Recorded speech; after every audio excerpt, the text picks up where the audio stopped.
kubbaa miila Itoophiyaa it is none of my business.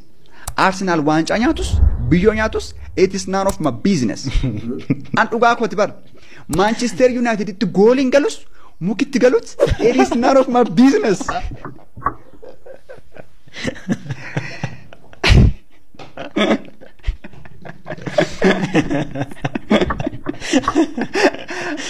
Isa dhugaa siin jedha I really don't care. Isaan tokkoof zero wal maaru miti jireenya isii 10-0 dhaan tun mo'aara bar. Maal taani jara keenya Afrikaa gaafa taatu ko we do have fakkeenyaaf nama kubbaa miilaa laalu. Maaliif laala? Fakkeenyaaf Trump laala. Okay, namoonni baay'een gurbaa kana jeequutti fi qeequu barbaadudha.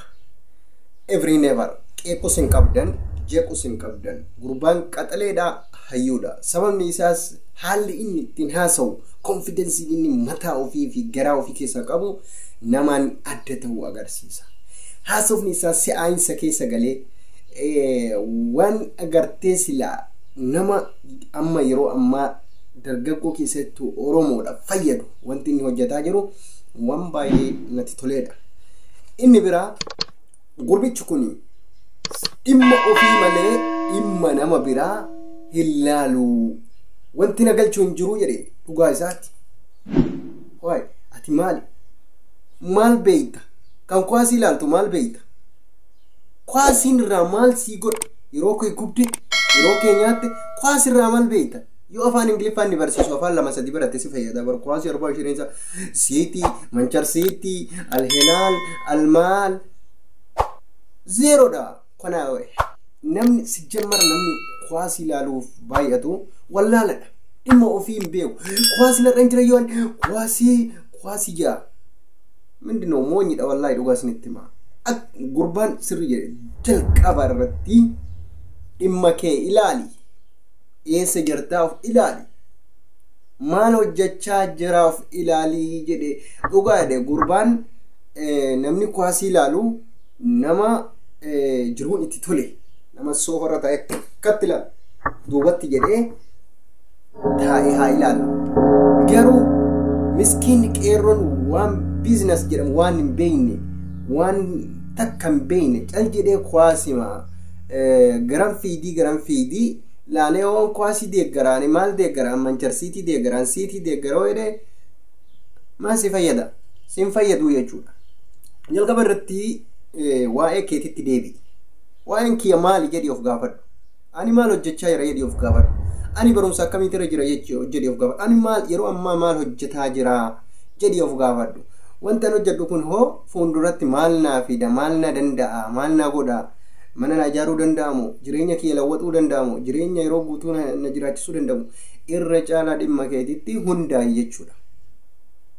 Waay maal jechuudha kun sirriidha bara. Kun qeeqa barbaachisa gurbaan kun qeeqa barbaachisa haasoon isaa qeeqa barbaachisa haasawa qeeqa barbaachisuu miti. Indo gongorina haasaa an inuman arge hayyuurrallee arge haasaa akka gurbaa kanaanatti tole arge hin beeku. Bar namoonni gurguddaan namoonni waa'ee bizinesaa namoonni waa'ee agartee waan gurguddaa jiru bar kwaasii dhiisitti ilaaluu sin dhaqqabu. Nama miidiyaa kana kamtu cimaadhaa kamtu feemasii miti addaan ilaalu bar. Dhimmaali fi dhimmi isaa dhimma bizinesaa dhimma hojii isaa dhimma galii galchuu isaa akkamitti galii galcha dhimmi isaa waan biraati. Warra akkasiiti warri yeroo ammaa sadarkaa gurguddaa jiru jechuudha. Isin ammoo TikTok irratti nama live seenu laalu, Facebook irratti eenyutu waa posti godhee laalu, story nama laalu, irra caalaan ilma nama kennaa kanarratti hundaa'e jechuudha. Kun ammoo waan artificial waan borus harkas hin fayyadne waan yeroo san irraa gabbuunan weessa maal akka ta'e sammuu keessallee sin dhufne jechuudha. Garuu hojii kee irratti yoo xiyyeeffatte hoo hojiin kee fakkeenyaa fi hojiin kee yooni barataa ta'e barumsi suni har'aami borullee si fayyada. Garuu cal jettee hojiin kee kwaasii miti kwaasima yoo laalaa oolte kubbaa laalaa yoo oolte kubbaan waan takka sin fayyadu. Waan takka sin fayyadu irra caalaa hojii keessan irratti hirmaadha. irra caalaa hojii keessan irra jabaadha. Maal hojjechuu qaba? Biizinesi akkamitti fiduu qaba? Agartee bal'isi yaadi yoo akka killee lukkuutti yaadi. Bal'isi yaadi. Mootummaan tokko bar kan mootummaa ta'uu danda'uu fi kan biyya tokko bulchuu danda'u yooni sammuu qabaatedha. Mootummaa irratti waa hedduu dhufa. Jechoonni garagaraa dhufa. Hojiin garagaraa rakkoon garagaraa irra dhufuu danda'a. Isaan garuu kana dirqama waan beekaniif waan mootummaadha jedhanii beekaniif waan san dirqama yookaan raawwachuun qaban fedhan raawwatan fedhan hin dhiisan. Fedhan tuffatanii dhiisan fedhan immoo waan fedhan godhanii dhiisan. Kana jechuun ammoo bal'istee yaadudha. Kanaafi waan akkanaati inshallah jabaadhaa gurbaa kana viidiyoo gurbaa kana hanga dhumaatitti na wajjin hordofaa mee roza business jedhee bar gurbaan hojiin isaa hojii boonsaadha. Wallahi dhugaas nima hojiin isaa hojii boonsa. Wanni inni hojjetu hojii boonsa. Wanni yeroo